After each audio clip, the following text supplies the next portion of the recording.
Some people walk into a room and immediately sense that something is wrong, not because of anything obvious, but because their mind has already processed a dozen subtle cues. A glance that lasted a second too long, a smile that felt rehearsed, a sentence that carried hidden tension beneath its ordinary surface. Most people assume this kind of perception is a superpower. In reality, it's exhausting. Where does this come from? Psychology points to two distinct origins. The first is innate. Researchers identify these individuals as highly sensitive persons, HSPs, people born with a nervous system that processes sensory and emotional information at an unusually deep level. The world simply arrives at higher resolution for them. The second origin is learned, and far more painful. For many, this sharpened awareness developed as a survival mechanism in childhood. A child raised in an emotionally unpredictable home doesn't get the luxury of innocence. They become a radar station. They learn to read the sound of footsteps, the slam of a cabinet, the specific quality of a silence, not out of curiosity, but out of necessity.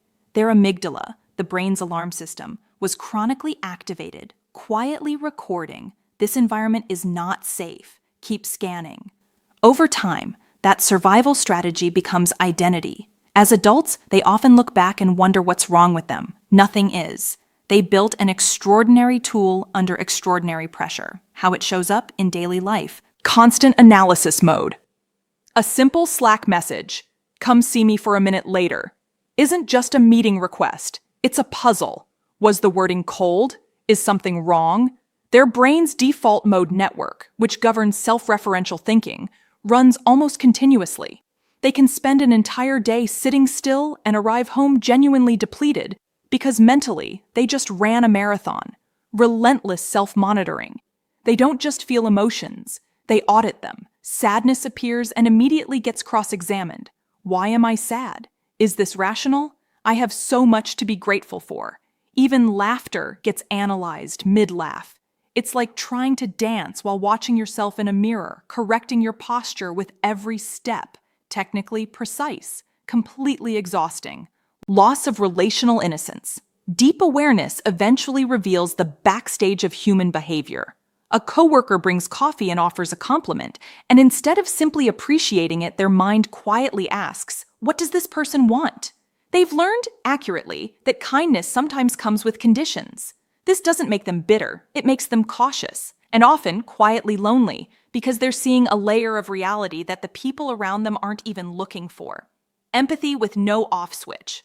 For most people, empathy is something you choose to engage. For them, it's a permanent state. They walk into a room and feel the tension between two coworkers before a word is spoken.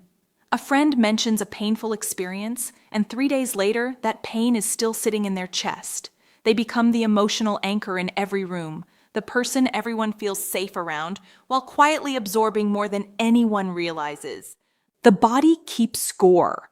Their internal awareness doesn't stay in the mind. A faster heartbeat after coffee becomes a potential warning sign. A mild physical sensation triggers the brain's threat detection system, which activates stress hormones, which produce more physical sensations. The loop feeds itself. Their body becomes a constant stream of false alarms. The illusion of control through prediction. When everything else feels overwhelming, the mind reaches for control. If they can anticipate every outcome, they reason, they won't be blindsided by pain. So they run simulations. What if this person leaves? What if this project fails? What if the worst happens? Living inside 10 possible futures while the present moment goes unlived. The cruelest irony, in trying to protect themselves from pain, they quietly step outside their own lives. A way forward. The answer isn't to become less perceptive. You can't ask someone with sharp vision to see things as blurry. The goal is not to stop noticing, it's to stop carrying everything you notice. 3 principles tend to anchor people who learn to carry this gift more lightly. Not every silence contains a message. A slow reply might just mean someone is tired. A coworker who didn't smile in the hallway probably has a headache. Not everything is about you, and recognizing that is an act of self-compassion, not denial. Not every emotion needs to be solved. Anxiety surfaces. Instead of immediately hunting for its cause, you can simply observe it. My heart is beating fast. That's just a sensation. Watch it. Let it move through. You don't have to fix every feeling you have. Not every insight requires action. You may clearly see someone's insecurity, their hidden motive, their unspoken fear, and sometimes the wisest response is to simply let it be. Clarity only becomes a gift when it comes with boundaries. What shifts? When hyper-aware people begin practicing this kind of release, something changes, not in what they see, but in how they hold it.